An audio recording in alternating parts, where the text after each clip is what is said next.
Hi friends, I'm Olga Koelsch and welcome back to my studio.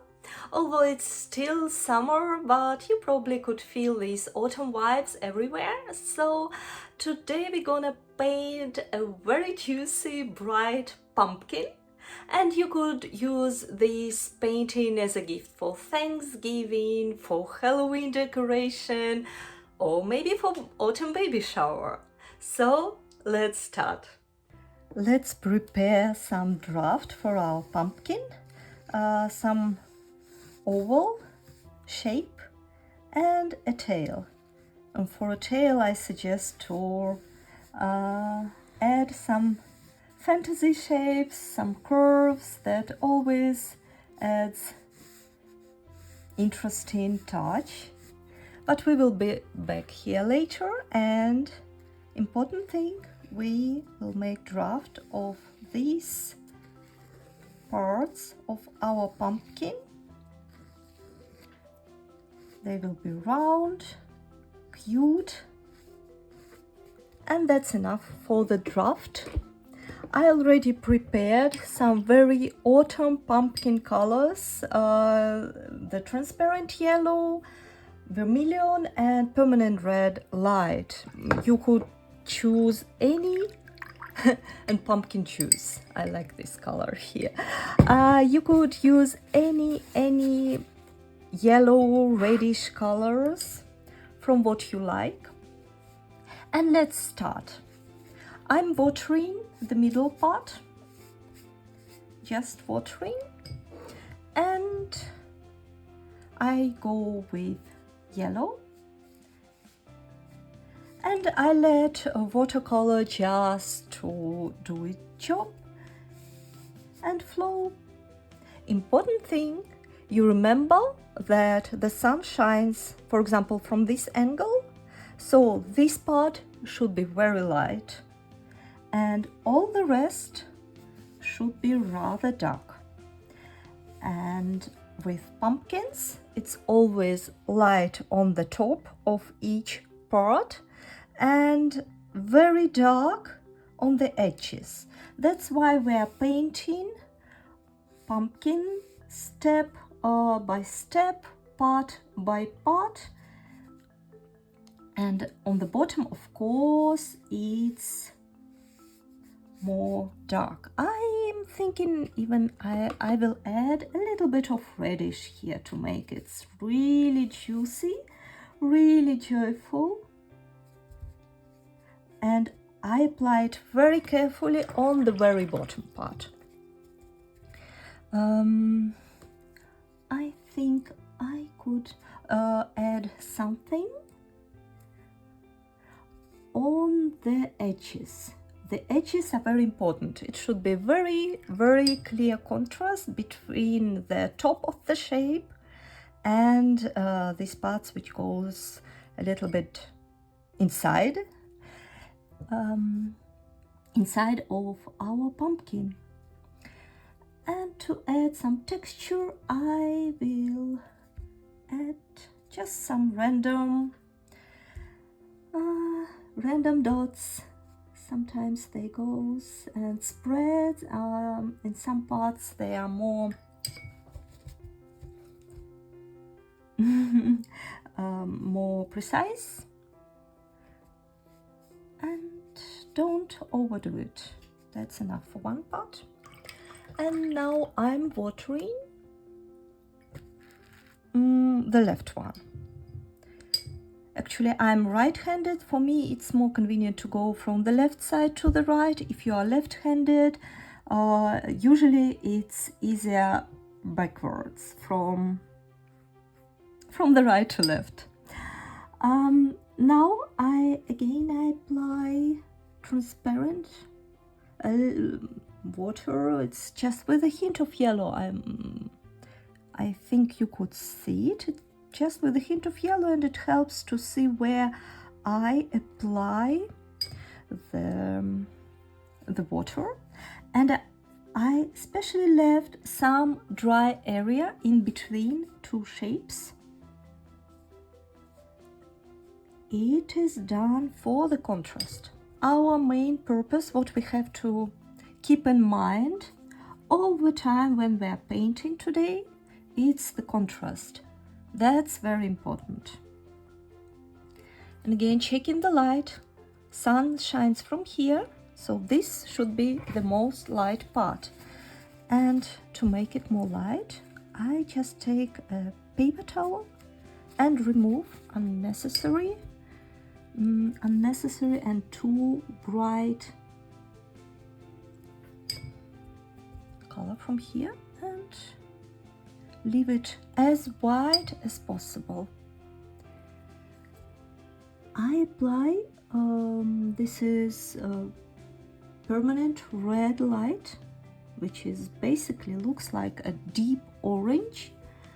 I apply just here because in this part the parts of pumpkin goes inside and gets more shade, and of course here on the bottom it's getting much more darker, but I still leave just a tiny 1 millimeter line between two shapes.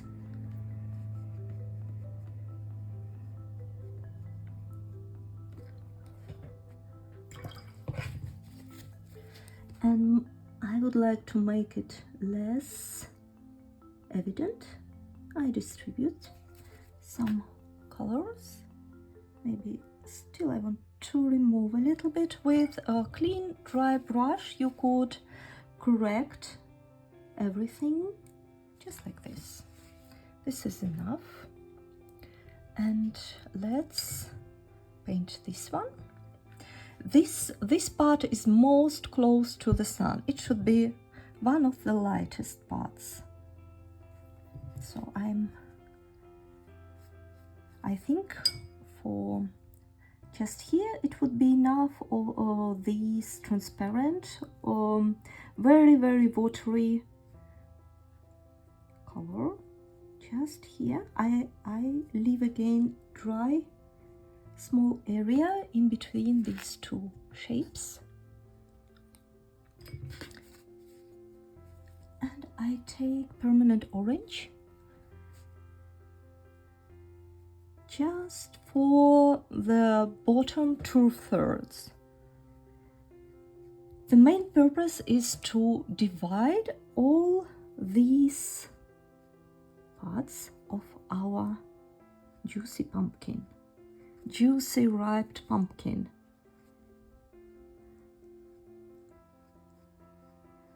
I'm not sure if you could feel it, these autumn vibes all around.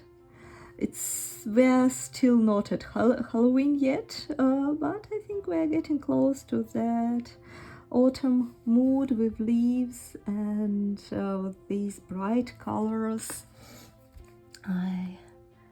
It's a very beautiful season for artists and for everybody. Like this, let's go to the right part. The right part is a little bit far away from the sunshine, so we could be more, we could add more of colors here.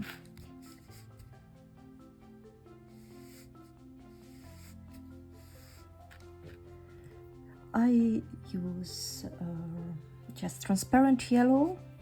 Any yellow will be fine, or for example even green. You could try to recreate this pumpkin in green, for example. It's also very common for pumpkins colors. I take some red, that's for the bottom, just for the bottom, and I try to add some curves for the bottom. And with dry and clean brush, I just very carefully distribute some colors, and to add some texture you could work with tipping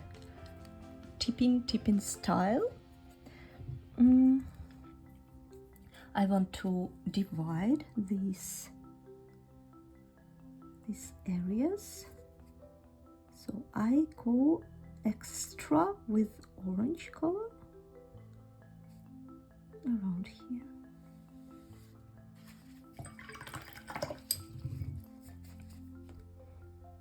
And remove a little bit, just a little bit, very carefully. I think you already got the idea. Let's paint one more visible part. The others are behind the tail.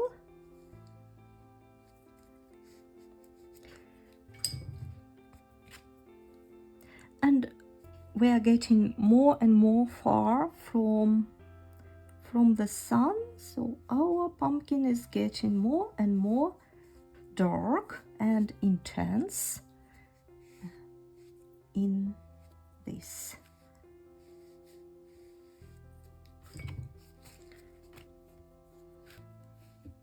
But try to avoid making it too dark. For example, I do not take some brown colors, which for example you might see when you look at the picture. You might see some brown colors, you would like to add them to the shades. I would not recommend to do that because it will reduce this juicy idea of the painting. To add some texture, I just take white, clean and dry brush, and just go a little bit on the half wet parts and just play around with watercolor. Okay, now we could try to paint very lovely tail, and we will be back to this small little part behind a little bit after. For the tail, I will take olive green. Oops. oh. So olive green, or you could mix green with yellow and get this olive green, light green. I also try to divide their tail into some parts, and I will paint it one by one, trying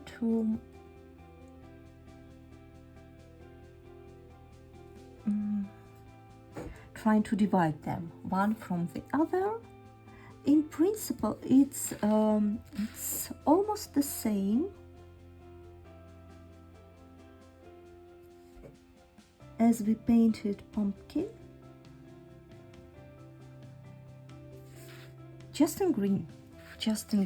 And for the contrast, I will take one of the sage green colors, the darker greens. Look what I have left. You could see that's my favorite color. Almost nothing is left. And of course I add darker shades in the bottom, and to divide one part from another part.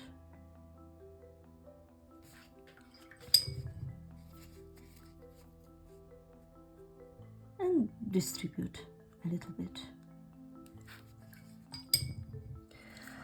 For the tail, for the pumpkin tail, I would like to add some brown color, because usually these tails, they are already getting dry, and here brownish color, this a bit dirty feeling, that will be very, very fitting.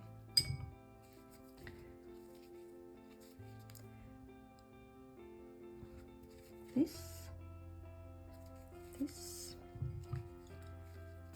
So I'm painting one by one these small areas, first with olive green, and then I mix it with darker green with sage green and brown.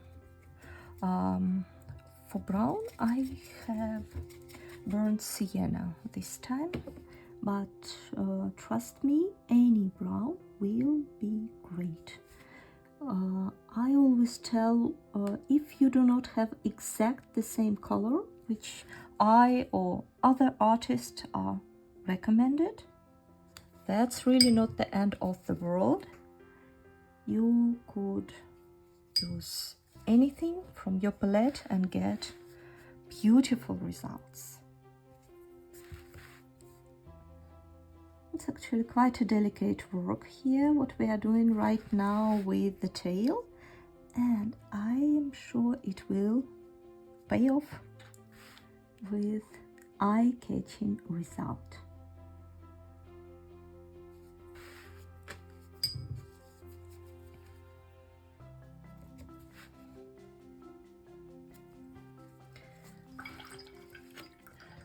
You see how we built this spiral idea? To make it right now a little bit more easy, I will go from the tip back, not like this, but on the opposite direction. I just paint everything with the with olive color. Just follow me. Follow the draft. If that feels a little bit too complicated for you, you could just paint the tail like this without these two curly things. But I guess it's worth to try.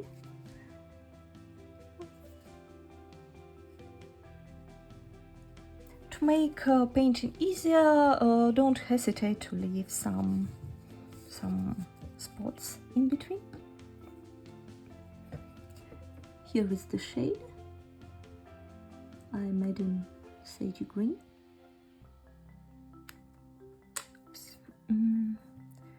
There is another shade, but right here I just go without trying to be very precise, just make some texture. And the far we go, the more dry usually the tail is, so I'm switching more to the brownish color, and it getting more and more dried and textured, so I paint with the tip of the brush. And with the tip of the brush,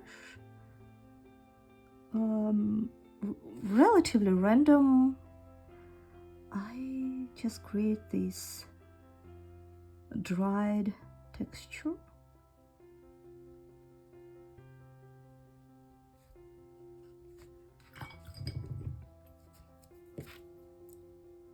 I remove here a little bit to make it more logical, and here it's a bit too dark.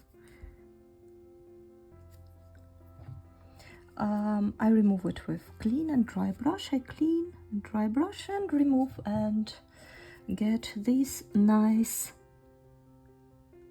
white spots and volume, just like this.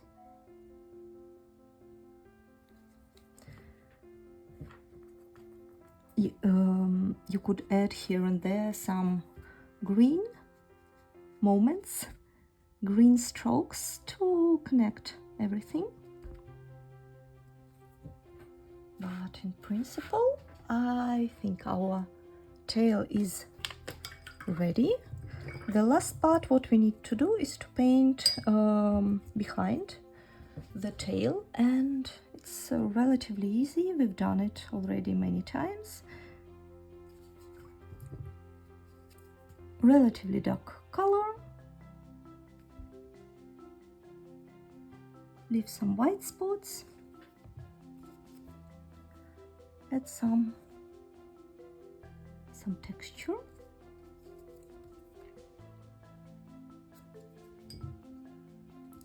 On this side it's more white, more light. We remember about this.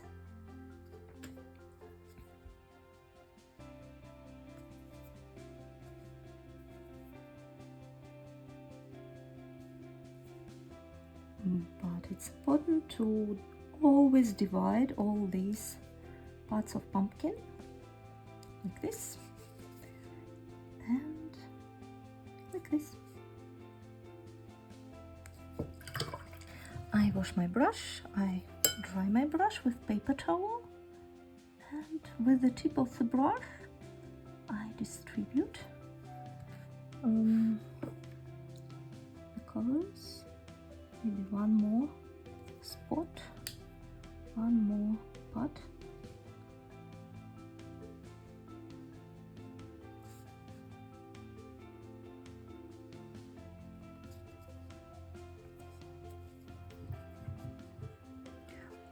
The last thing, I would like to try to remove just a little bit of color here and here. And our our pumpkin is ready. I hope you like it. Thank you so much for watching. Thank you for painting with me. I am looking forward to see your paintings. Tag me on Instagram, olga.koelsch, subscribe my channel, and see you next time. Bye bye.